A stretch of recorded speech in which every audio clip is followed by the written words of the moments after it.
It's time for the KickAround, the Ticket's weekly show all about soccer. 2 hours of HSOs on the clubs, leagues, and tournaments of the world's game. It doesn't matter if you're new to the sport, don't worry. This is the Ticket. We're just kicking it around. Now, two guys who can never go the full 90, Andy Swift and Peter Welton. Ball to Hirakawa. 2 in the box, 3 now. Hirakawa's found a cross, and the goalkeeper's lost it! And Ollie McBurney has sent Hull City into the Premier League! He hit the crossbar in the first half, he's just hit the back of the net! Hull City's leading goal scorer, Ollie McBurney, has scored the golden goal! Idaho P1s, and welcome to the KickAround Saturdays 2 to 4 here on Sports Radio 96.7 and 1310 The Ticket, where you, the heavily tattooed P1, can sit around, talk soccer, and all that implies. Don't forget you can find us on our ever more amazing website, thekickaround.com.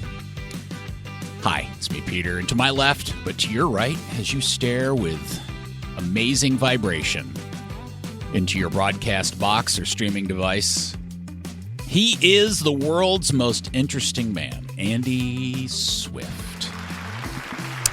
Hey, Peter. Hey, Andy. You're a radio host. Hello. You're a soccer nerd. I am. You're a soccer show radio host. I am. You're also a soccer nerd. But first and foremost, you are a U.S. national team supporter, right? I mean, that's the top of the pyramid in soccer. I'm saluting you right now. It's the national team. Are you feeling angst because of what's happening to the team that you support on the national team level? Because if you are, then welcome to being a real soccer fan. I am, because this is what great soccer nations do. They worry about they have a lot of angst when the World Cup roster gets named. So congrats and welcome to the club. Well, thank you. On the drive down, the show lineup changed dramatically because somewhere between writing up the run sheet and arriving at the radio station, Pablo Maurer, who's now working for The Guardian of all things, which is such a weird combo. That a little bit of a get back at his previous employer, The Athletic, like, look what I did. Yes, has somehow gotten his tattooed mitts on the full roster. He is the best journalist. That isn't supposed to US. happen until Tuesday. Pablo pulled it off. And as you could probably suspect, and probably could have easily put some of that predictive money on one of those platforms and made nothing back, there is a lot of outrage. A lot of angst. We even had to have an emergency pre-show meeting at the sandwich shop to recalibrate how our show is going to flow today. The sandwich just fell apart. Peter's downing a sandwich, eating the chips all at the same time, trying to re-Twitter, sweating because his guy didn't get called up or didn't get named to the roster. It was very interesting. Gosh, what a day! I am just. Anyway, so yes, that has leaked. We will discuss that. Should we even kind of give a preview of what's happened, or should we save it for the segment?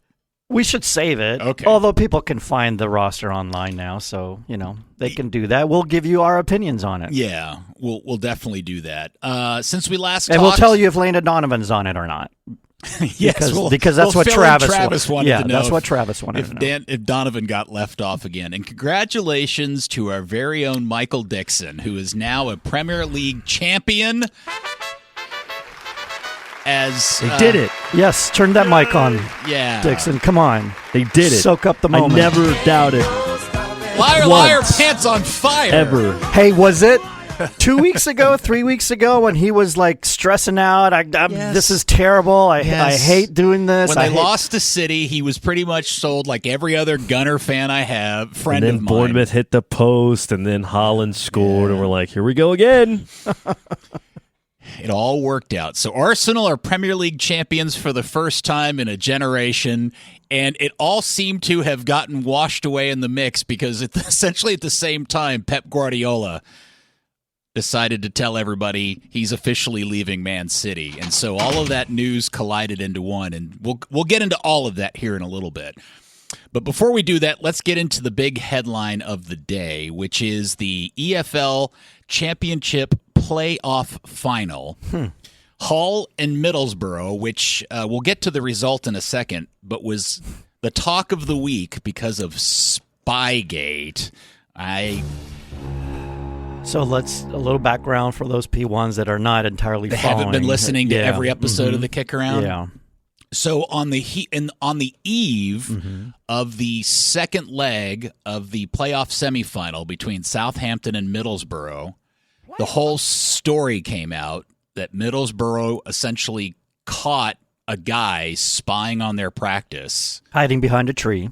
Hiding behind the most ridiculous pine tree. Was it like he was under camouflage or behind some bushes or crawling through tall Very grass? cartoon-like. It was the most ridiculous thing. Yeah. It would be like trying to hide behind Cooper Flag while you were taking photographs. Yeah, of that's a people. visual, but yeah, kind of like that. And he got caught, and then the charges of spying were alleged. And all this week, Spygate over in England has been a giant thing because not only did Southampton finally cop to it and admit that they had not only done it then, but admitted to it to two other. Then there was a whole bunch of other notes to it tied to the fact about how they were essentially pressuring interns to go be the ones to do the spying. I didn't see that. And there's these text exchanges. Well, of course. Like, just get on with it. I don't care if you don't want to do this. Sending the troops out for that first charge. Send the interns out there. Well, then it turns out that this manager, who is German, by the way, has a whole background in this because outside of England, in Europe, spying on other teams isn't really that big of a deal. And the reaction to it in England is unusual for the rest of Europe. Yeah. See, last week I said, is it that big a deal? And you're like, well, it's cheating, sir. Well, and it cheating is. is cheating. Why is it cheating? You just show up to a public park and look at somebody else training. Well, he was on private property at that point. Well, did anybody stop him? Well, no, Or did he keep walking until when he got spotted, he ran away and ran into a clubhouse and tried to change his clothes. That was silly, but still not like illegal. I don't know, man. You don't remember this. You remember when Bielsa and Yes, Leeds I brought got it up caught? last week, Okay, yes. but do you remember at the time there was not a EFL rule against it? So this is he the got Bielsa fined, rule? and there was a rule created after Bielsa. So, yes, in England, spying on other clubs is considered to be a big problem. It's the big deal. Tom Brady did it, and he's great. It's a big deal. That did. Wait, it wasn't Tom Brady that did it. It was his team. Yeah, so Belichick. Belichick. The question that came to my mind this morning as I was thinking about this, and then I remembered the Patriots, and somebody brought up the Astros to me. Canada. But is spying a thing in American sports? Wait, hold on. The Astros thing wasn't in games. Yeah, it was not. Yeah, that was more like stealing. Yeah, stealing signs, I guess. It's understood that in baseball that you can steal signs. Like some players don't like that they're getting their signs stolen, but if you can do it without equipment help, then whatever. But the Astros were using equipment. Yeah, see, to me, while that's like no worse or better, it's different than the spying that I'm talking about. Like, if Jerry Jones found out that the Philadelphia Eagles had secretly rented an office space in one of those towers that overlooked their practice field, and they had been just essentially filming Cowboys would practice. That be illegal? Yeah. In the NFL, I think it would be. Oh, it is? There's rules? Well, I'm asking. I don't know. Isn't that what the whole Patriot Spygate thing was back then with the Patriots? I get Spygate and Inflategate confused. What's Inflategate? That was I know. I'm kidding. Okay. I'm kidding. That's just plain cheating. The Patriots were caught filming the Bengals practice. The what? The Bengals practice. The Bengals. Who were the the rock band? group from the 80s? No, like the Monday? Cincinnati Bengals. Walk like an Egyptian. Bengals. And No. Let's get this right. It's Bengals. There you go, buddy. Bengals. Tigers versus Connor's furiously looking for Manic Monday. I do want to say I completely don't think that this was a very big deal, this spying on this He's trying to practice. talk I'm through sorry. this. I just don't think it was. Please continue. The Bengals were mad. That has to make NIT break this week. Susanna Thank you, Hoffman. Connor. Was she the one actually with the binoculars? Yeah, she was. I love you, Dylan, so much. No, wait. The Bengals were getting spied on by the Patriots. Right. So, yeah, that makes sense. So anyway, and then it turns out, here's the other part. The manager of Southampton who copped to all of this, there's an article in the Times today that tells us that not only does he have a background in this and has been accused and kind of back when he was an assistant for the German national team. Do you remember the story about Deschamps filing a complaint or complaining in a press conference claiming that somebody had been flying a drone over a French practice? But that's happened multiple times. I know. Yeah. But when it was related to Germany, you know who the head of their analysis was? This guy? This guy. Okay. And it turns out his dad was really into analytics, specifically video analytics. Taken from a drone. So it's very funny, Okay. the whole thing. So anyway, Southampton got kicked out. That created its own furor, even to the point where Ryan Reynolds wants to sue somebody because Wrexham got affected, right? they got a little effed in that Everybody deal. wants to sue. Hull, by the way, who then got to play Middlesbrough because Southampton got booted out. They said, well, if we lose, we're going to sue because we didn't have time to prepare for this team when we were preparing for the other team. Yeah, they had essentially to prepare for two teams because they didn't even know who they were playing until, was it Wednesday? Yeah, it was Wednesday when they announced it. When we're going to buy a team, we've been talking about it for years, for those that don't know. Sorry, Blackpool. We got close a couple times. But when we do have that team, I'm going to push for us to have open practices. Drone away all you want. Are you going to regret that when we get relegated right off the bat? No, because they don't know that we're not changing things up in the locker room. Oh, that's right. So then they're going to be like, I don't know. So our outdoor practices are actually our fake practices. Right. That's what exactly. They're AI holograms this out is on the so field. easy to just defeat. I don't know. So today the final took place at Wembley. I must admit I was a little worried when one of the very first things that was said by the commentator was a comment about the, quote, intense heat. Oh, my God. And predicted how it would, quote, affect the game negatively. How hot was it? It was 82 degrees. Yeah. With a dew point of 53, which is pleasant. Hey, where did England choose to base camp in this World Cup? Kansas City. How is Kansas City in the middle of June and July? I think we all know the answer to that, but maybe you don't know when you're from England. Little due diligence, maybe. But I'm thinking if they're worried about the heat when it's 83 degrees in London, I think I know what's going to happen in a few weeks from now when games are being played at, in New Jersey or Miami or Kansas City. This is England. Not all teams are going to be psychologically affected by this. Anyway, so did you enjoy the game today between Middlesbrough and Hull? The biggest profitable money game in the world. Yeah, it was okay. I mean, I had it on. I was not focused 100% all the time, but I thought the last 20 minutes were quite interesting because then it got really... It did. Yeah. Intense. Well, they were all pushing really hard. Yeah. And Hull ended up getting... Did you think Hull getting a goal was... It was against the it was run a of pretty play. Even game, but not towards the end. Towards the end, it was Middlesbrough that was really pushing. Yeah. Hull kind of Ollie McBurney did it again, and there was kind of a scramble in the box. The keeper couldn't keep his hands on the ball, and I felt so bad for that cat. That's $1 million, a $1 billion, goof up there. Yeah, and so Hull end up winning the game 1-0.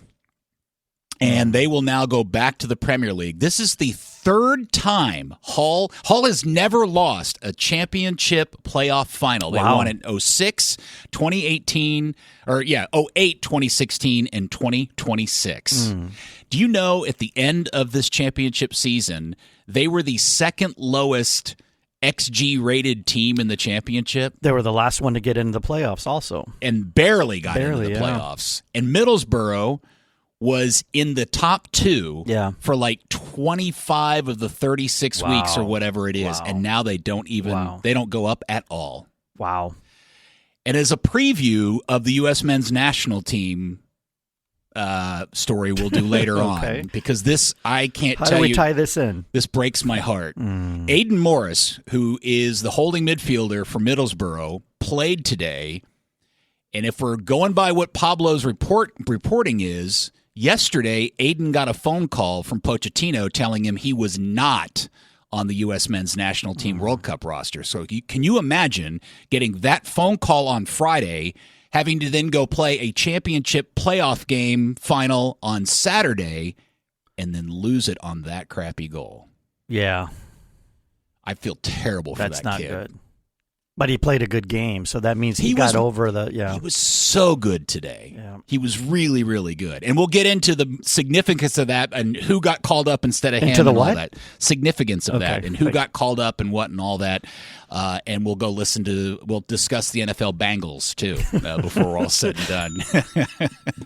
No, not the NFL Bengals. The Bengals that got spied on by the Patriots. They are now, Dylan. Football, here on ever, they are now known as the NFL Bengals. All right, when we come back, Pep has left the building. Next on the Kick Around. I love you, Connor. Hey, before we get into the Pep stuff, just when you thought I couldn't be more of a soccer nerd, when you really thought that the World Cup group and team memorization tool might have been the peak of my soccer nerdom. Oh, no, it's not. This week, we opened up and revealed on the KickAround, at thekickaround.com, the World Cup Kit Cup 2026. Yes! That's awesome. Yep.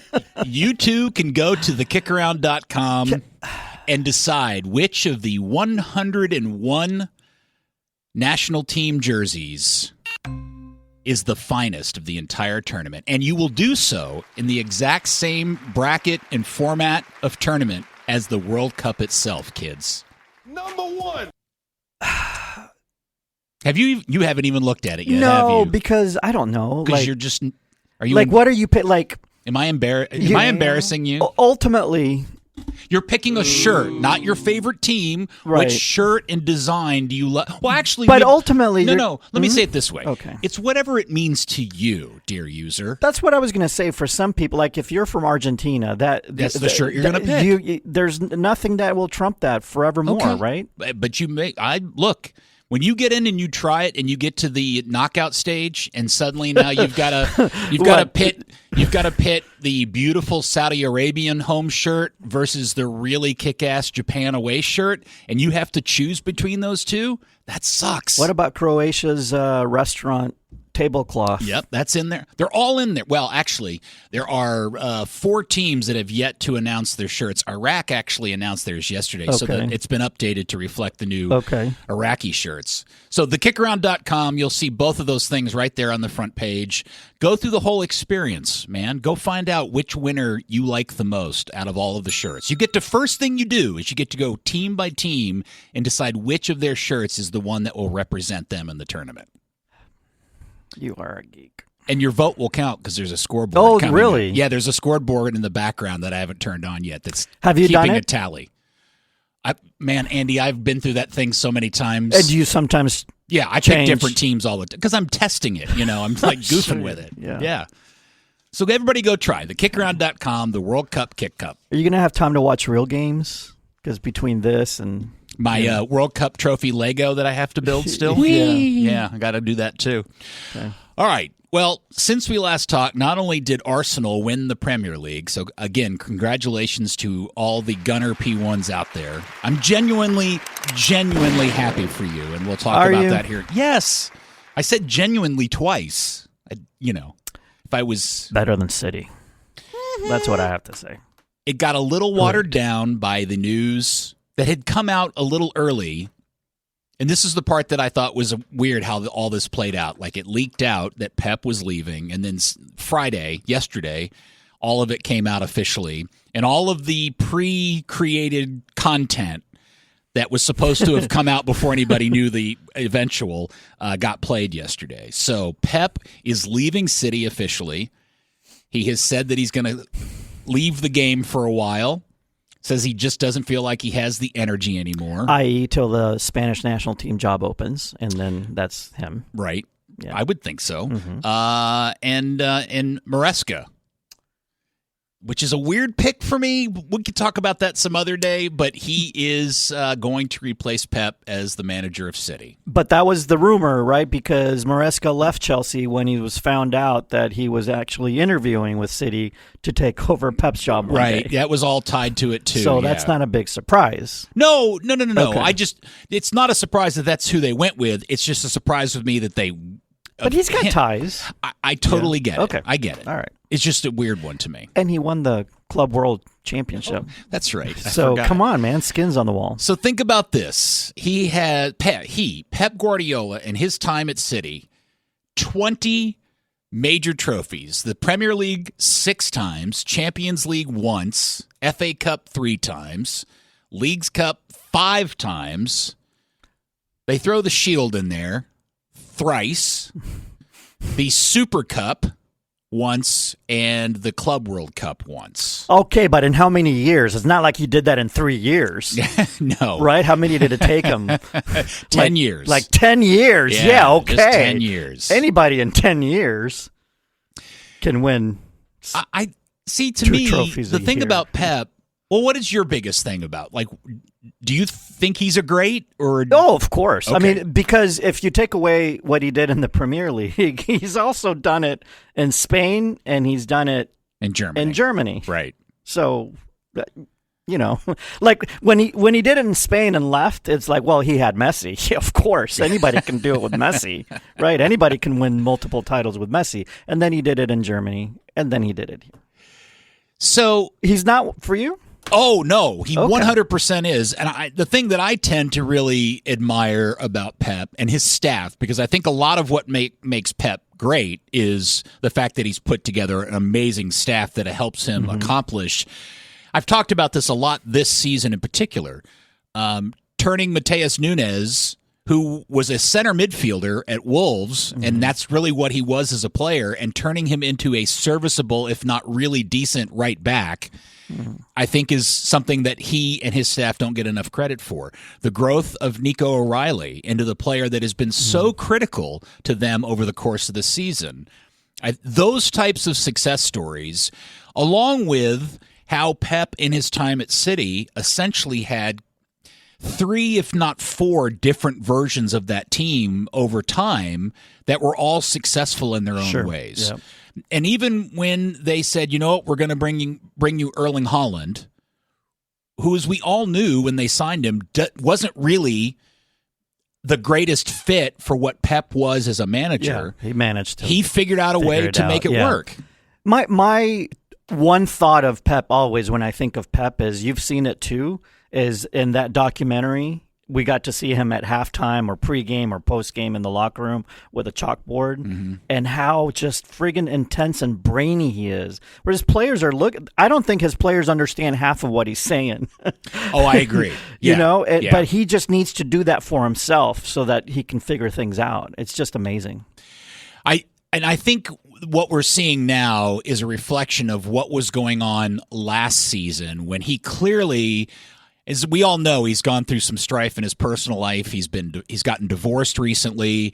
Clearly that was wearing on him when the team wasn't performing well. Remember that time last year he was so stressed out he was like scratching his head and coming into the right. post-game press conferences with like wounds. Yeah, that was bad. And it just, clearly something was going on with the guy. And he is great. I mean, but it's been a long run too, and that's what they say also about coaches. So there's two parts to the Pep thing that I think are always worthy of discussion, and I do find fascinating. The first one is, okay, so he did it in Spain, he did it in Germany, and now he's done it in England. But he also did it with Barcelona with Messi, Germany with Bayern Munich, and the machine that was built for him with a nation state and city. And so is Pep such a good manager that it's kind of like the managerial version of can you do it on a rainy night in Stoke? Yeah. If you stuck him in another league with a mid-table team, could he do it there too? Yeah, I don't know. Great question, but we've seen other managers try to do it with big clubs only, and not all of them succeed like that, like he did 3 for 3. You know? And then, of course, the other inevitable question, which is, with all the charges out there looming, and the fact that so many of the charges go back to the beginning of his tenure, if not before, how much of what he has achieved at City is deserving of an asterisk? Sure. And I don't know the answer to that, because I think he's a great manager no matter what. Yeah, he still had to put, like, they quote, like, if you believe in the charges and the truth to them, they cheated to build the roster, but he still had to produce the wins with that roster. And not everybody can do that, even though they have look at Liverpool this year, right? I mean, not everybody can automatically get titles just because they have a great roster. Man, it's going to be weird to see what happens to City. Do you think City continues to be a strong... Do you think this thing starts to fall apart now that Pep is gone? Because Bruno Silva's leaving, Stones is leaving. I think with these things, we've seen it over and over and over. It's very difficult to maintain. It's hard to be the man that replaces the man. Yeah, it is. We saw it at Arsenal. Like, it took Arteta a little while. Yeah. And whoever's new also wants to kind of not put his system in, but because I think with Maresca, a lot of it is going to be very similar to what Pep did. But you still have to find your groove, and that might take a while. See, man, I don't know. And then if the charges come down, never coming down. No, if Pep leaves, you don't think? Is that the trick? Is there? I don't know. That was the agreement. Is don't do anything on that until after. Maybe Pep I'm hopeful. leaves? Maybe I'm no, not the agreement, but maybe I don't know. Maybe I'm being hopeful. Yeah, interesting. Well, it is going to be weird, no matter what, not seeing Pep with City or in the Premier League. It'll be interesting to see what he does next. Will it be a national team? Can he be successful doing that instead of club soccer? All of those are just really fascinating questions. I think he's going to struggle in some ways at the national team level because there's a lack of he can't he can't put his thumb on it as much as Berhalter found out, right? That it's a different gig. What? Yeah, I mentioned Pep and Berhalter in the same sentence. No, but just I'm bringing it back home. A good club coach at the national team level, and vice versa. I think Pochettino's finding that out. In a way, yeah. Oh, I don't know. Is he? I don't know. We'll find out. Okay. Adios, Pep. Congratulations on a successful time at City. When we come back, speaking of City, it is the final weekend, decision day in the Prem. We talk about it next year on KickAround. Breaking news, the World Cup roster for the U.S. has leaked.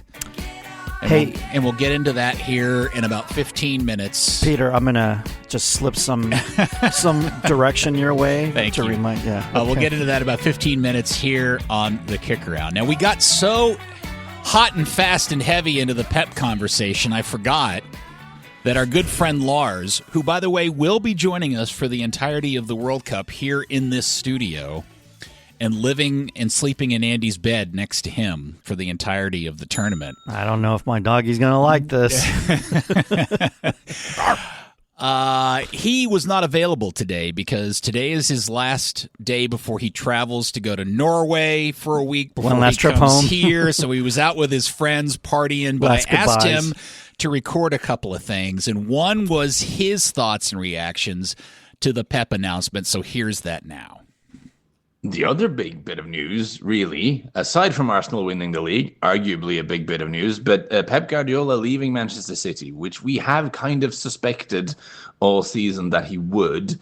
For me personally, it started with an interview he gave to the GQ magazine last summer, in which, if you read through his quotes, he seemed slightly less than committed to his job. He was talking quite clearly about how he could see the end of the line, and he was looking forward to taking a break and relaxing a little bit. And I always feel that when you start talking like that, part of your mind's already made up, isn't it? I mean, I'm sure it's true in all of our jobs, really. When we start looking at it that way, then we've already got 1 foot out the door. And he wasn't able to conjure a title win up in his last season. I think this has been one of the most interesting Pep Guardiola seasons for a long time, because his team has played genuinely different football to what we've been used to seeing. Probably just a consequence of him having to deal with the players that have been assembled for him, and some of them not having the characteristics that he's looking for. Anyway, Guardiola is out. And it's hard to sum up his legacy in a short manner. He's been there for a long time, and he's been enormously successful. And I think the main thing I would say, as much as you can discuss Manchester City as an entity, where their funding comes from, and the allegations of them essentially cooking the books, which we still haven't resolved, I still think you have to say that in terms of matters on the pitch, Guardiola has really redefined what success in the Premier League can look like. We've never had a coach put together a team that routinely gets points totals in the mid-90s, who gets to 100 points. Like, this is a level of consistency and dominance we've never seen before. And he's also done it with this kind of technical possession-based football that people said wasn't possible, that couldn't work in England when he came in. I think he showed them all wrong, and the league will certainly be a very different place without him. Thank you, Lars.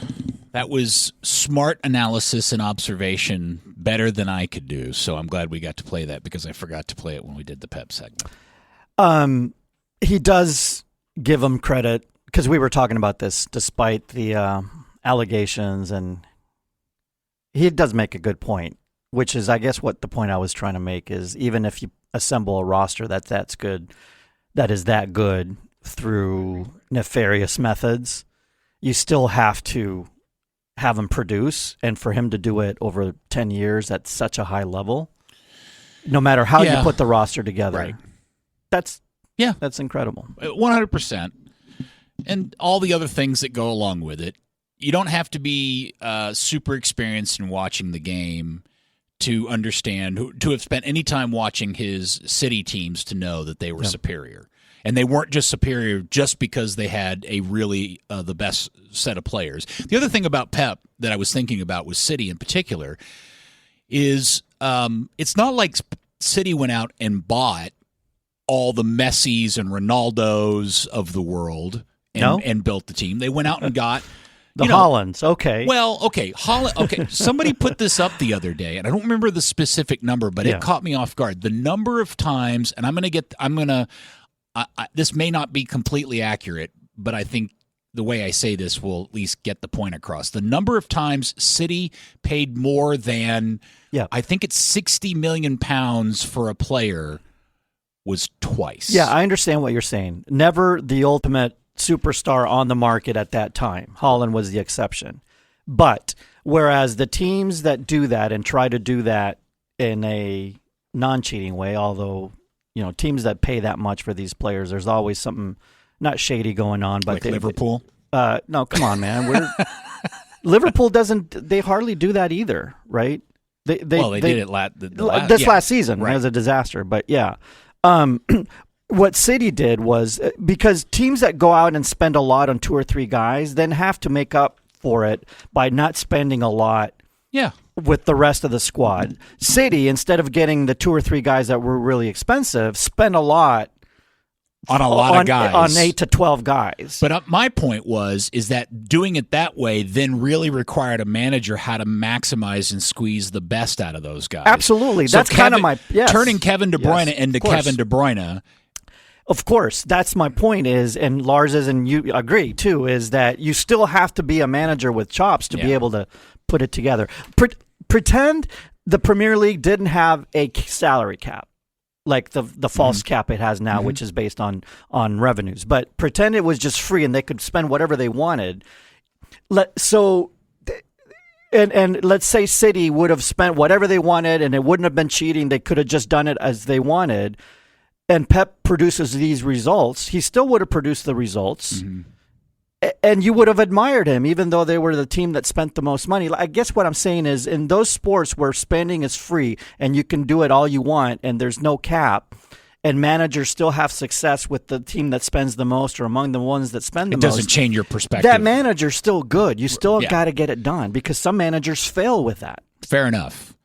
Tomorrow, City has to play Villa at home. Now, Villa, by the way, if we have to congratulate anybody, congratulations to Aston Villa for winning the Europa Cup.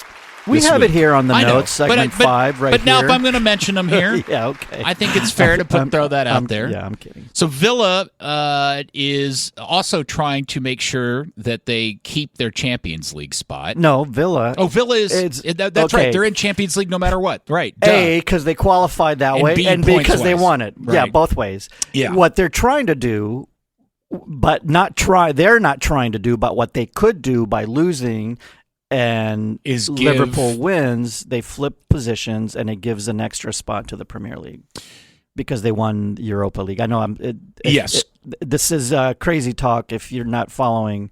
Well, the point, the deal is that the way that the spots are given out, the fifth spot to any particular league, is that if a team then ends up winning the Europa, this is the stupidest thing. Just listen. If Aston Villa ends up in fifth, then there will be a sixth Premier League team in the Champions League next year. So they're in fourth. Liverpool is in fifth. If Villa loses, unlikely, and Liverpool wins, unlikely, they would flip, and Villa would finish fifth. And that would mean that the sixth place automatically gets. So you think Villa is unlikely to beat City tomorrow?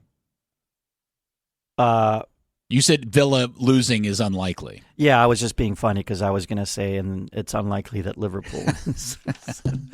I think City will be fired up for Pep. All right. Here's this weird thing. We live in a country where promotion relegation is romanticized as the best structure for all of sport all the time. Say that. Not and all. Here we are with decision day in the Premier League tomorrow. Yeah. Me. There's really, other than the Spurs West Ham thing, which in itself is a big deal this year, just because it's significantly large. Let me pull up the table, but there's Europa League. There is absolutely some battling for European spots, but it's not the same thing. You know what the funny part about it is? All the excitement in the last week or so has been around things called playoffs. In the EFL, Spygate, like the final today, and the semifinals across the championship and League 1 and 2. It's the playoffs. That's what's been. You're saying Americanize the Premier League is what you're saying. If I hear you loud and clear, P1s that follow the Premier League. Let's let Peter know what you think about that. People in countries that even have promotion relegation really dig playoffs.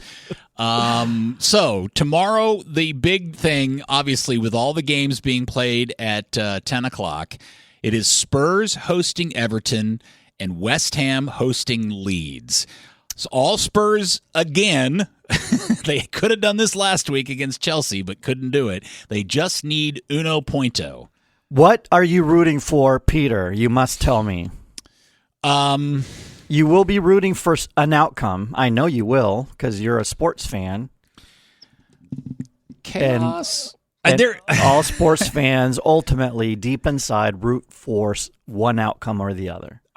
What I want it to be is I want it to come down into the final moments. Being such a politician right now. No, I know what I want. I want our boss's team to be saved and not go down. That's what I'm saying.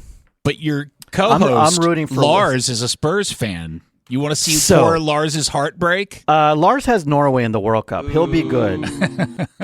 By the way. Cat has nothing else. Norway. By the way. Imagine tomorrow around noon. Yeah. If you're a Spurs fan. Arsenal has just won the league. They could win the Champions League, but that's irrelevant. Don't do this to them. And they lose and get relegated. Is that like the worst of the worst of the worst days ever for a Spurs fan? That is the ultimate dagger day of death as a sports fan for a Spurs fan. Yeah, if you are a sports fan, your team if you're a Spurs fan. Just in general, if you're a sports fan and your nemesis wins the championship and you end up last or whatever the equivalency there is, that has to be absolutely the worst. I don't mean to laugh. I mean, that was a question a lot of people were asking about this in the last few weeks to Spurs fans, which would mean more to you, Arsenal blowing it or Spurs getting relegated? Like, which one would you rather, if you had to, the hypothetical, if you had to pick one, yes. If you're a Spurs fan and you had to pick one of the two, is it not getting relegated or Arsenal blowing the league? And a fair percentage of those people said Arsenal blowing the league. Because you feel you can get right back up, right? Right, exactly. Now, the bookmakers I think Spurs only has like a less than a 20% chance of blowing this. Because they're at home against Everton, and Everton has nothing to play for. Well, here's the problem. David Moyes, who is the manager of Everton, also used to manage West Ham, and he has publicly said, I would love to relegate Spurs and save my former club. He said that? Yeah, he did. Here's the other thing. Ouch. Have you looked at the home and away records for Everton and Tottenham of late? No. Everton is pretty damn good on the road, and I think Tottenham has only won twice at home this year. Who's the pressure going to be on? Oh, 100%. Exactly. Yes. Exactly. 100%. And then in West Ham's case, Leeds have been really good lately. Yeah. And West Ham... But Leeds, again, they're stuck there. A win doesn't gain them anything other than just a few more spots up the table. Now imagine what happens if West Ham scores a goal early.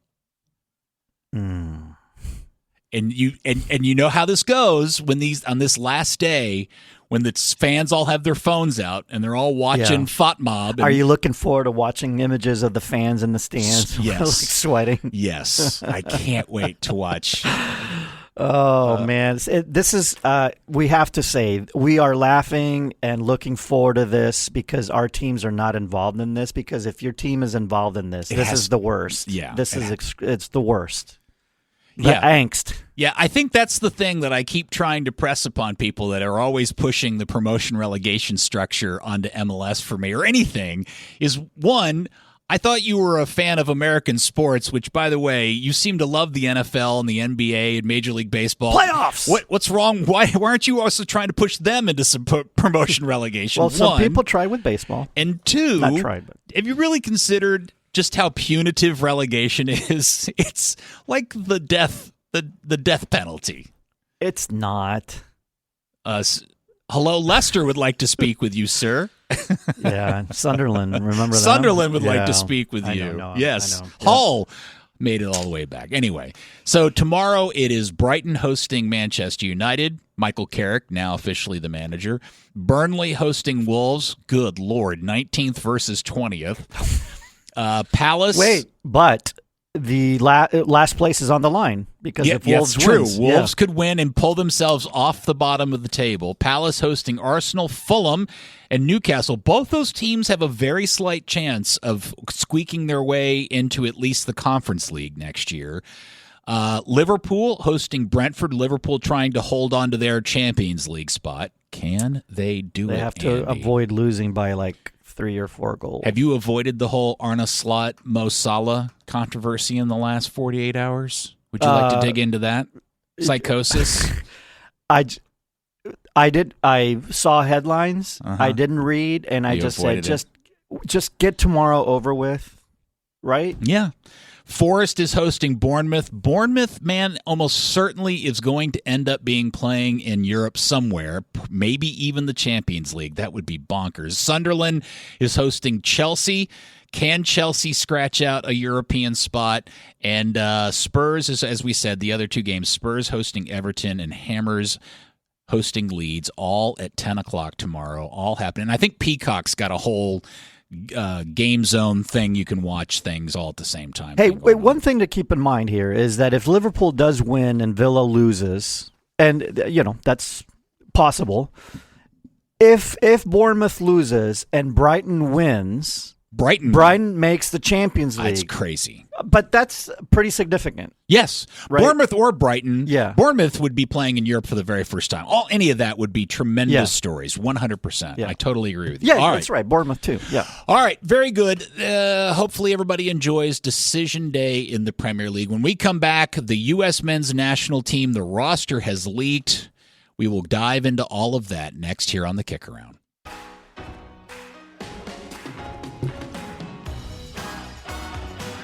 In a week from now, the Champions League final is going to take place. So somewhere before the end of the show, we will find a way to fit in a little bit of a preview of PSG v. Arsenal.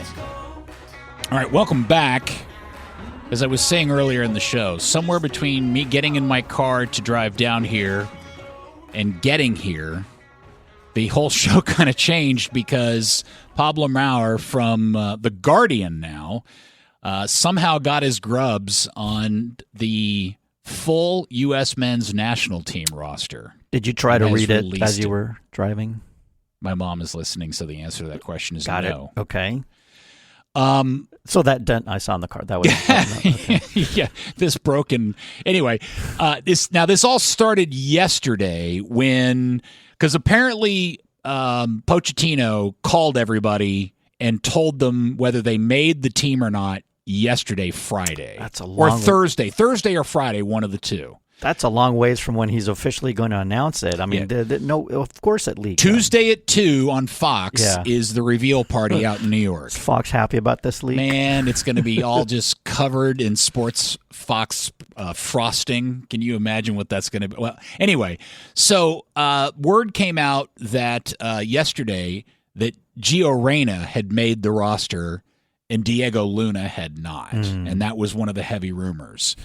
Boo that. And that caught some flack from some people about, that decision. We'll get into that in a second. But the fact that the entire roster has now been leaked and published is quite alarming. And the number one surprise, not shock, but surprise, because nothing is shocking. We don't have a Landon Donovan moment. That was shocking heading into 2014. You asked me this question before the show. Was Donovan the last shocking addition or subtraction? And I think you're right. Yeah. Last year, the last time Ricardo Pepi finding out he had not been added was a disappointment. Yeah, especially for us local guys. Right. But yeah. So nothing is shocking, but Tessman, that's the one, right? That's the one that I think we're surprised about. Yeah, I'm bummed out. Tanner Tessman is not on the list. Now, we don't know. Tanner suffered a muscle injury with Lyon a week or so ago, and they essentially shut him down for the rest of the year. When I heard they had shut him down for the rest of the year, that fired off a red flag. But we had also heard through the grapevine that he was going to be fine.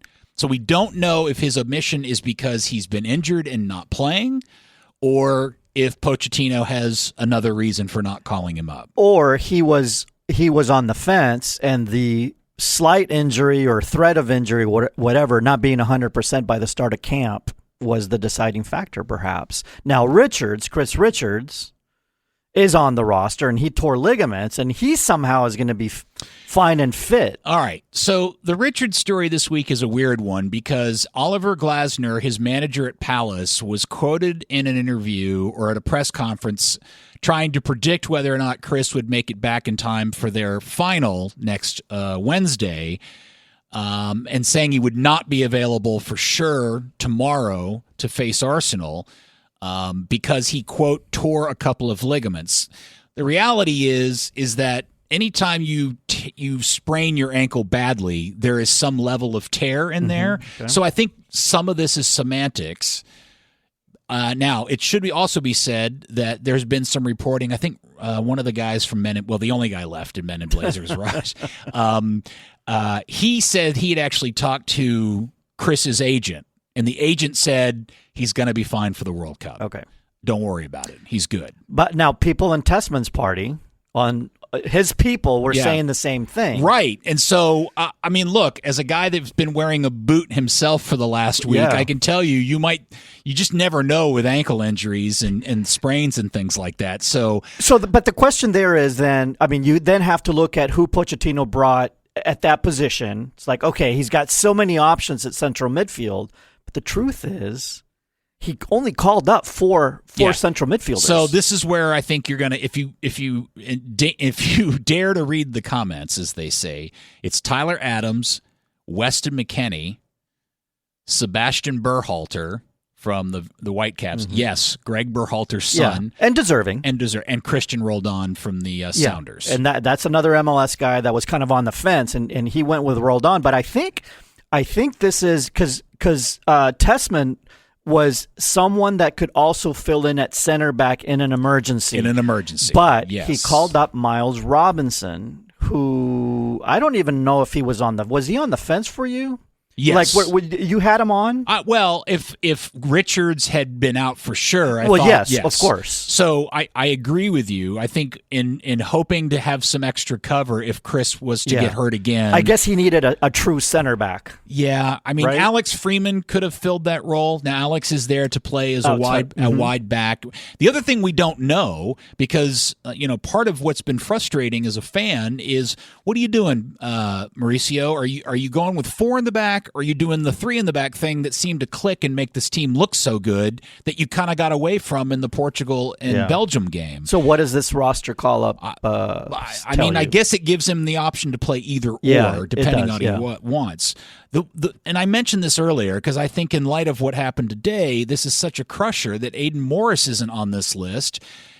Calling up Roldan instead of Morris is a weird one for me, and I'm not a Roldan hater in any shape or form, and I know he's a really good locker room presence. Right, that's why he's on the squad. You think? Is that what it is? I think so. But Morris was so good for Middlesbrough today and all season. Word about Roldan is that the guys really like him. Yeah. Like, he's a good influence. You know, he's one of those guys, doesn't have to play a lot, but it brings the team up in some way. Yeah, and then maybe the other surprise is the fact that when you start to break this down by position, everybody, because we don't know if he's playing with wingbacks or not, so people are kind of doing the wide attackers. In that mix is Alexander Zendejas. Right. Who plays wide on the national team. Yes, right, and he had a tremendous season for Club America. Yep. Many people don't remember this. Alex Zendejas, I think I'm saying this correctly, was either the first or maybe the first field player that the FC Dallas Academy ever sold. Richard Sanchez may have been the first. He was a goalkeeper, but I thought Zendejas happened That's first. an interesting fact. And Dallas sold him, I think, for $750,000. So Tessman out, but Zendejas in. FC Dallas Academy not losing a beat right there. Well, I was kind of hoping for 5. Yeah. But now it's 4. Yeah, the Tessman thing, man, I'm still a little gutted about that. But yes, but it also means that one Giovanni Reyna. Because I think Zendejas, is it Luna that paid the price for Zendejas, even though one's wide, one's central? I mean, Diego's omission from the team is surprising because you really felt like him and Pochettino had kind of formed some sort of weird bond. I think there might be an injury because there's a little bit of a muscle issue over the last couple of weeks. So let me say this. I saw Luna play for Salt Lake against Dallas 3 weeks ago. And, of course, he scored this really great goal on the heels of a really bad Dallas brain fart. But it was a good finish. But, man, he got boxed out of that game for a lot of it. And I was a bit surprised at how he didn't seem all that – I've seen Diego Luna when he's, into it and engaged and clicked on. So maybe he was injured. And in that game, he just didn't feel that way. And he's only been back for a bit since his injury. So maybe that's part of it. So then it's not Zendejas. Maybe it's Reyna for Luna. So Reyna has even less minutes than Luna does. But they're more similar position, right? Right. Now, Gio Reyna has come in as a sub for Mönchengladbach for the last 5 games. For who? That team. And scored a goal in the last game for them. Okay, good for Gio. I know we're not big Gio Reyna fans here. Well, and then let's round out, and I have a thought about the overall roster. Can I just say this about as much as he wears us out, and it's not him as much as the story of Gio Reyna wears us out, there is an alternative version of this where he does something miraculous in a performance or performances in this World Cup, and we go, dude, that's a really cool story of redemption. He's 100% on the roster to provide that moment when needed, when like they're down by a goal, they need to draw, they're tied, they need to get a goal, and that's why he's on the roster. And what I was going to say is, let's round out the fours. 3 fours. He didn't call up a fourth. No, he's got 3, and it's the 3 you assume. Yeah. It's Florian Balogun, Ricardo Pepi, and Haji Wright. Yeah, so he didn't go with a fourth to replace guy that got injured. The name slips me. But because there were 4 guys. Ogumeng. Yes, thank you. And he decided to just go. Or not bring in Josh Sargent. Yeah. There's a long list of guys he could have brought in as a fourth. Here's a question for you real quick. Because, and this is a World Cup history thing that you may be able to tell me. They always bring 3 keepers. How often does a third keeper ever feature? It's rare, but you always bring a young guy as a third keeper because there's been lots and lots of third keepers that have eventually played in a World Cup for the national team later on in future World Cups. So in a tournament like this with the extra games and now the additional roster spots that you're afforded, because now you can have 26 versus, what was it, 23 originally? Yeah, exactly. So could Pochettino have afforded to not bring Chris Brady from the fire as the third keeper? And could he or should he have used that for a Diego Luna or somebody else? You can, but you don't want to take that chance because if one of your keepers goes down, then you don't have a backup. You have to have that third keeper.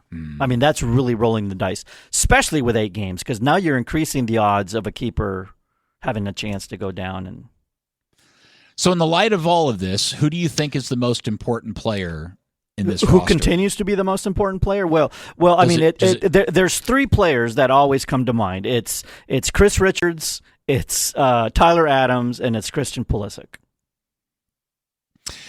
The way this roster is played out in my mind, I'm now not convinced that the most important player on this roster is Weston McKennie. And I'll tell you because why. They don't have enough central defenders and his. No, because I think he is going to be the one that is going to be leaned on to make the connection from defense to forward. Yeah. And if if there's a guy that comes out of this tournament as the star, don't be surprised if it's Wes. If a guy comes out of this catching more flack than everybody else, don't be surprised if it's Weston. Really good thought. I completely agree. Also, as we talk, and it's true for all these national teams because there's a lot of angst in England as well, and we'll talk about that in a little bit.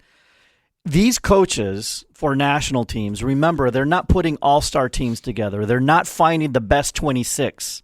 They're putting together the best combination of players. They need guys for certain situations. They need guys that are good in the locker room. They need a guy or two that will play particularly well against an opponent that they'll face. And that's it. Mm-hmm. But that's what they're looking at. So you're not always going to get the best 26 that your country can provide. Yeah, we've got another piece from Lars talking about the Tuchel announcement with the England roster, which I think reflects that line of thinking probably more than anybody else. But I also feel like what we're seeing with this U.S. roster is this is the group of guys, because Pochettino is Argentinian and he treats and thinks about this differently. He does. And I think these 69 weeks or 68 weeks he's been manager has revealed to him these guys all don't think about this the same way I do. Yeah, and I need to find guys that want to do this my way. Yeah. And I think this is what this is a reflection of. And there's going to be a lot of noise and a lot of wailing and gnashing of teeth over certain things. And I say welcome to being a soccer nation, because this is what it is. Like, there's no national team playing in this World Cup that the fan base is not similarly upset about omissions. Okay, I'm going to test your theory. Okay. What about the French fans? The French, yeah, because some people were left off that it was jaw-dropping because they have so much depth, though. Yeah, right? But look what they got. Yeah, true. Okay, yeah. They're a little bit arrogant. They're a little bit arrogant. They continue to be my favorite, but man, I just feel somebody else has to come. Anyway. Awful stuff. All right. Well, anyway, so that reveal, which has now been leaked, is happening on Fox at 2:00 on Tuesday. I was looking forward to my big appearance on Channel 4. Is the Fox going to sue the Guardian? With Sam and Ducey to discuss this as the big surprise, but now it all feels a bit meaningless. All right, let's take a break. When we come back, speaking of Lars and his thoughts on Tuchel's English roster announcement, let's hear that next on the Kick Around. Andy is directing our theme. Like it? You'd make a good musical. You kind of have that look. I do? You do. What do they look like? You could be a conductor. Yeah. So conductors are extremely handsome men, is what you're saying. Sure. I kid, of course. I kid. Sure. They're old-looking, Have you finished graying, overweight. filling out your World Cup kit cup? Dude, I don't know if I don't want to break your heart, but I don't know if I'm going to do that. Why would I you have not a real want bracket. to know what your real... I have a real bracket to fill out. Have you figured Dixon, have you done it? Have you done the kit cup? out? Dixon's like, Connor! I did it on your play testing. Of course he did. Yeah, right. Did okay. Peter put it together? Dylan, Yes, have you done it? I'm in. I'm in the process, but can I say one thing about You it? guys can say no. It's okay to say no. But I have to say one thing about it. it. No. We're missing the best kit in the whole World Cup by Jamaica not participating in this year's World Cup. Well, they're not in the tournament. So then it's not a World Cup kit. I agree with you. You just said just we're saying. missing the best World Cup kit. Opinions. Do I even dare ask Connor if he's even looked at it? He's like, what is a No. kit? What is a kit? They're uniforms in soccer language. If you don't know what I'm talking about, go to thekickaround.com. You get to figure out which of the shirts in the tournament is the very, very best. Can you create a World Cup actual, like an actual bracket? Yeah. So that we can have P1s go in and... Oh, vote that way? Have we done that before? No, there's actually one at FOTMob that's really good, Is and I it? would just tell everybody to go do that. All right. Yeah. Boring. There's a lot of those out there. Do you still have France? Is that your current? Yeah, after that roster announcement. Yeah, Yes, that one blew me away. How's your bracket doing? Yeah.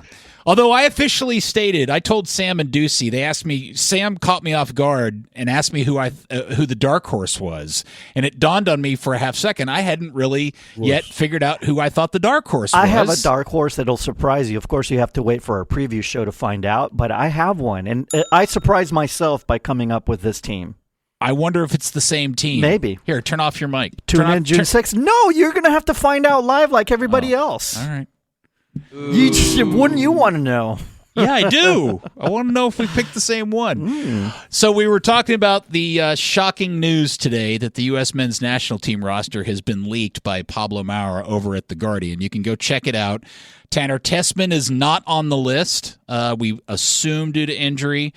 Zendejas is on the list. Giovanni Reyna is back, and there's a lot of noise around it, but not as much noise as what happened late this week when England and Thomas Tuchel made their announcement, which in its own way, no, actually it didn't, the whole list didn't get leaked. They announced it, but in the days before, what got leaked was some of the players who had gotten the phone call saying they were not on the list. And they were mad. Were so mad.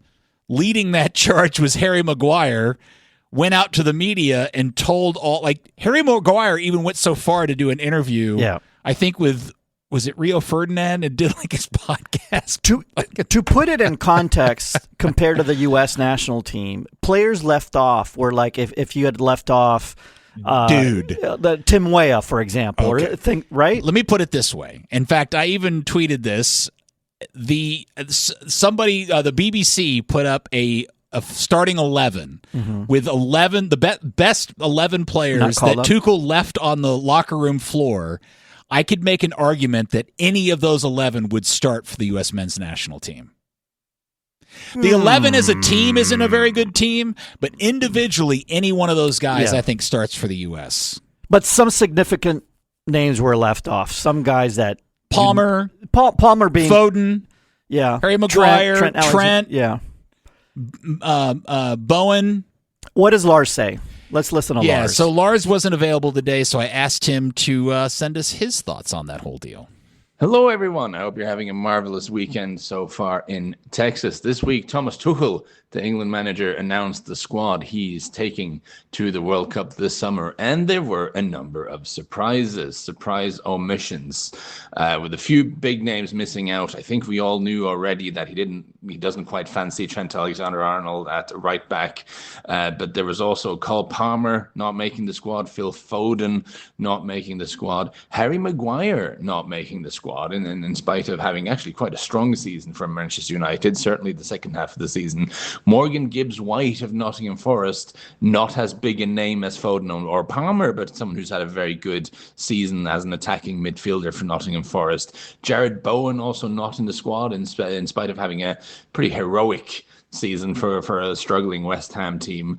Adam Wharton is not in, the midfielder from Crystal Palace, who a lot of people rate. So there are a lot of surprises there. Ivan Toney has been called up from the Saudi Arabian League. Jordan Henderson is in there, in spite of being kind of old.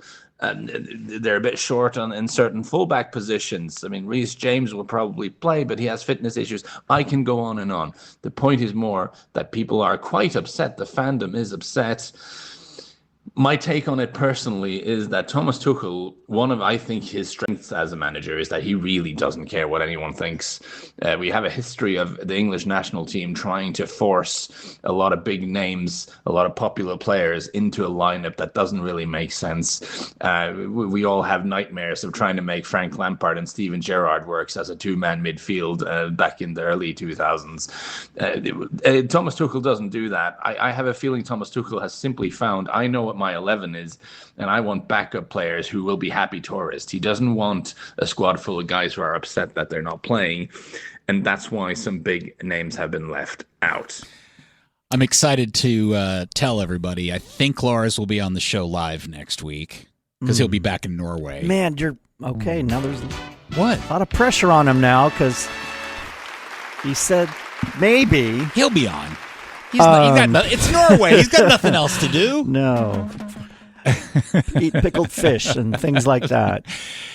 So he makes a really good point there at the end. Tuchel doesn't want guys that will be upset if they're not getting enough minutes. Yes. And that's part of putting an all-star team together, right? I don't think that's the issue with Pochettino, but that's a good point. He made a very good point in our WhatsApp group on the heels of this, that Harry Maguire's reaction publicly to coming out and telling everybody up front that he didn't get picked was a pretty good omen for how Harry Maguire would have reacted had he been on the roster and not started. Yeah, so he kind of validated Tuchel's decision. The other thing, too, is if you feel, U.S. fan base, that you have angst now about what Pochettino decided, it is nothing compared to what is going on in England with what Tuchel did. I mean, it is wheels off. Vitriol is... Yeah. Jordan Henderson, who I love for obvious reasons, Liverpool captain, but man, he's their rolled on. He's a locker room guy. Yeah. He's the leader. That's why he's on. Tuchel feels like he needs that guy, and that must be it for him. And Ivan Toney. Ivan Toney has 40 goal contributions this season. I know it's in Saudi, but here's the other thing to think about. Ivan Toney is the only guy that was a clear alternative to Harry Kane in terms of physicality and size. So similar. And okay. Yes, if Harry Kane goes down, Ivan Toney. And the other thing is Ivan Toney is nails on PKs. Yeah. So your point is, if Harry goes down for injury, you replace him with Toney without having to change other stuff. Yes. Okay. But if you're a fan of the United States or any other, middle grade nation, this is the graphic I was telling you about. That I think I could make an argument that any of these guys start for the U.S. Nick Pope in goal. Yeah. Would you take him over free? Okay. Trent. Yeah, of course. Over Dest. Yeah, of course. Would you take Harry Maguire over Chris Richards or? Oh, I would. Not over Chris Richards. Okay. Alongside Chris Richards. Yeah. Okay. Colwell. I hate saying that.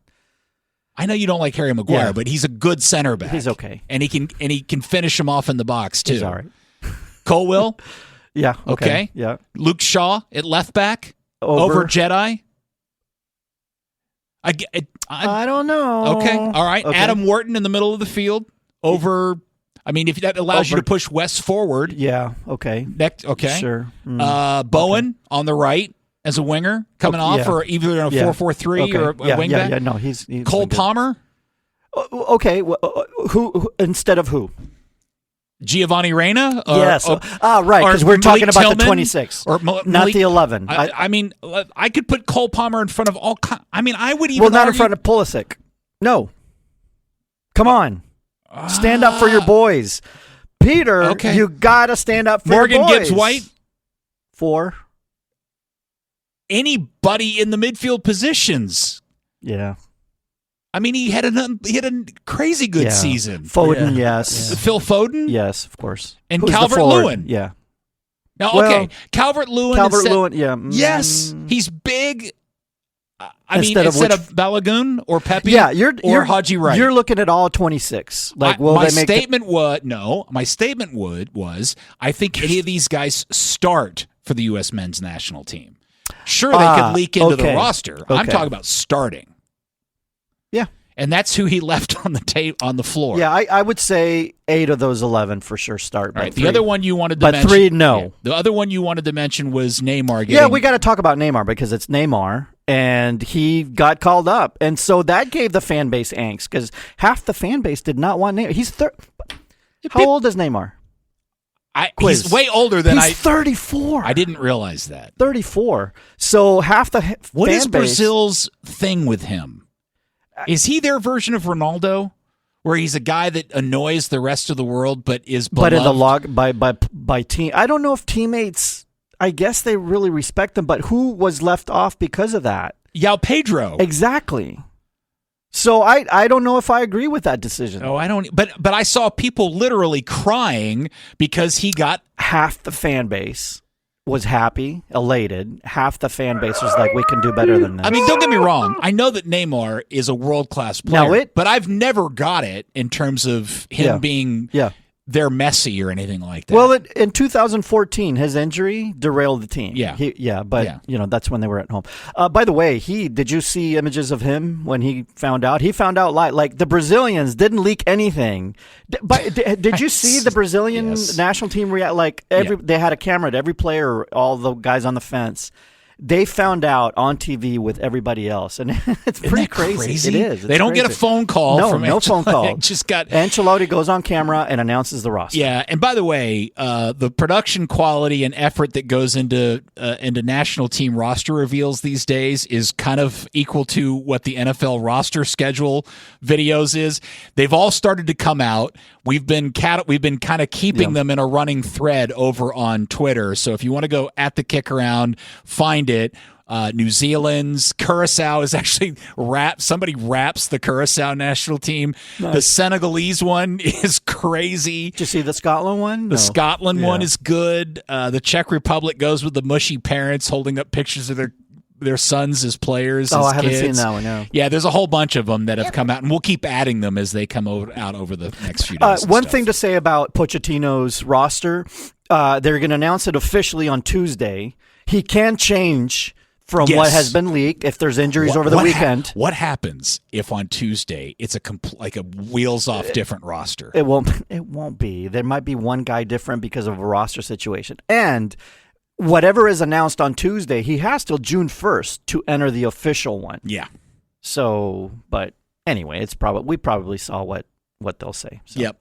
Everybody give Aiden Morris a hug. That poor kid needs one now. Maybe Pochettino saw today's game and that would be a smart move, Poach. All right, when we come back, let's do a quick preview of the Champions League final and talk about Sam Sarver. Two very weird different things in the same segment next on the KickAround. Since you have rudely spurned my World Cup Kit Cup game, the good Dylan did it. Okay. Dylan, who'd you pick? Who was your winner? South Korea. Which one? That's their white away with the pink on it. I would call it purple, but... Well, I'm colorblind, so... Oh. Way to go, Peter. I'm so good. Sorry, happy Dylan. to know Sorry one about of his lack of sensitivity. Users is colorblind. Sorry about that.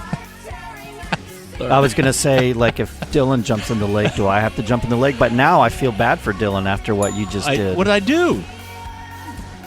He You announced, you were HR. insensitive. he announced which one he liked. You were insensitive. Oh, was I? Yeah. Me? Mm-hmm. Ha! Never. Not Ty. Andrew. Yeah, everybody go figure out which of the shirts in the World Cup is your favorite at thekickaround.com. Let's do America's favorite soccer segment known as The Dribble. So, by the time we talk to you next week, in an unusual change of starting times, the Champions League final will not be kicking off when we go on the air. It will have already, it may be in PKs or in added time, but it kicks off at 11 o'clock on Saturday. Why the change? I they have announced? not seen an explanation or a reason why. Maybe it has something to, where is it? I knew this. I forgot where it's being played. Should we inquire with them, write them, because do they know? Sternly worded letter? Well, we had plans and we have a format that we're used to adhering to during Champions League final day. It's in Hungary. What? It's in Budapest. That's right. It's in Budapest. Okay. So maybe that's a time zone thing? No. I mean, they're Central Europe. I don't see why that would matter. I wish we knew. Yeah. So it's being played early. It is PSG versus Arsenal. Who do you like? Well, I have to stick. Look, I predicted. Oh, yeah, you did. I predicted Good on Arsenal to win Champions League this year, and everybody laughed at me. Here we are. Do you predict a 1-0 win with a set-piece goal? So I don't know how many people remember this, but PSG and Arsenal were the two teams that played off in the Champions League semifinal last year, and those games were 1-0 and 2-1. So wait, who won what? Well, PSG won both those games. They did. 3-1 Okay. aggregate Okay. over the two legs. I don't remember. And they won by a goal at the Emirates. Okay. And they won 2-1 at home. So this is Arsenal's revenge. Well, I think the thing to know is Arsenal. I said this: defense wins championships. Mm-hmm. They've won the Premier League largely based off their defensive performance and set piece play. And I think if there's anybody that can, it's the whole adage about immovable object versus the unstoppable force. Mm-hmm. That's what we're going to find out in this deal. Are they at home? They're on the road next week, right? I mean, tomorrow. Sorry. They're on the road. Arsenal's they don't have their presentation. No, that's right. That is correct. They're at Selhurst Park tomorrow. So they'll get the guard of honor, but no presentation, all that. That's the first home match. Here's the wild part. They play the Champions League final on Saturday. The parade is slated to happen Sunday. Okay, the reason I bring all that up is I'm just trying to think about they're not going to really care that much about tomorrow's match. They're really going to be uber focused. And I don't know if Crystal Palace is either. In fact, wouldn't it be awesome if both those teams rolled out like their U18s or something the like juniors, that? Yes. The junior squad. Yeah, that's maybe true. Christian Norgard will finally get up to start. When's the Palace match? Is that Thursday? That's a really funny joke that Andy just avoided. Is that Thursday? What is what? The Palace match? Wednesday. Yeah. Okay, so they're a little bit more on a tighter schedule than Arsenal. Yes. I think this Arsenal PSG matchup, I think it's a toss-up, actually. I mean, I think it'll be a good game. We got a good final. I think we have a good final, two different styles of play and all that jazz, and two good teams. I think a big component of this is if Urian Timber is healthy enough to come back. He's he's been out for a while, but he's been one of the guys that really can push Arsenal forward. If he's in, that's a really good addition for them. I will look. I think the odds are is that PSG is going to win this, and I think if you ask the random fan, they think PSG is going to blow them out of the water. No, that's not going to happen. It's not going to be. I think it's going to be a 1-goal game, and it won't surprise me if Arsenal squeak this one out, and it won't surprise me if it's just an absolute ass boring game because Arsenal sucks the wind out, the soul out of it. Man, I hope it's not. But you can totally see that happening. Yes, of course, because we've seen Arsenal play this year. We're talking about the champion of the EPL, too. I know. It's funny. There's a whole conversation related to this about the fact that Villa won the Europa League this year. Palace is playing in the Conference League final. Villa had to knock out another Premier League team to get to the final. Yeah, and won the final handedly. And there's a whole conversation about the fact that, teams like Burnley or Wolves will make more money in the Premier League this year than who did Villa beat? Not Frank. Was it Frankfurt in the final? No, they beat Freiburg. Freiburg. Thank you. Freiburg. They made Freiburg was third. Was in a Europa League. Burnley will make more money this year than Freiburg does, and they're at the bottom of the Premier League. Yeah. And so the money is just so fundamentally different. Is it starting to really reveal? Like ever since the flip to the Swiss model recently in the last few years, the domination of Premier League money has really started to come to the forefront. Well, I think where we really see it is Europa League and Conference League, 100%. much more than Champions League. Well, just think about this.